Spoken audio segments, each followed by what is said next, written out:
जोहार गे पठुआ को नवा सानताड़ी स्टडी चैनल रे आपया सगुन दाराम। नवा वीडियो दो यूजी पीजी रेन स्टूडेंट लगे हेल्पफुल कना और नेट एग्जाम लगे जहां को पे प्रिपेयर होकान खान उनको लगे हो नवा वीडियो दो हेल्पफुल किया। तबे नितो दो आदो बो एतोहब लगे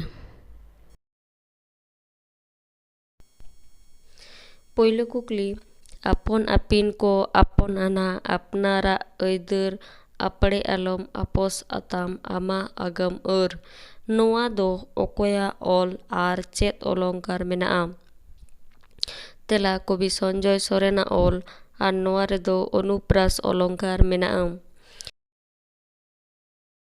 इन तेम पोंगा तोरा पोहाल हड़मो पटकोज तोरा नाड़ी चाल किदई हाली हड़मो आमा सोहाग तिरे नोआ थार दो ओकोये ओलकदा तेला डॉक्टर कृष्ण चंद्र टुडुए ओलकदा।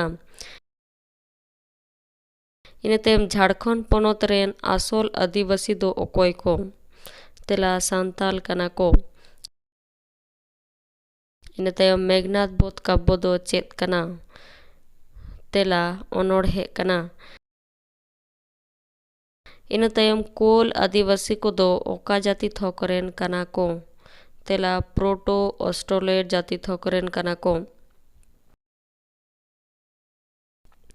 इन तयम गो दान दो ओका परसी रेना गमाम कना तेला हिंदी परसी रेना गमाम कना। इन तयम खेरवाड़ डहार पुथी दो चेत पुथी कना तेला सेरेन पुथी कना। इन तयम जूरी खातिर पुथी दो ओकोये ओलकदा तेला कृष्ण चंद्र टुडू। इन तयम छोटो राय देश माझिया कथा नवा ओल पुथी दो ओकोये ओलकदा तेला राया सोरेने ओलकदा। इन तयम हड़मावा आतो गामाम दो चिली जाति को बाबत ते ओल मेना तेला सांताल आर पहाड़िया जाति को बाबत ते ओल हेना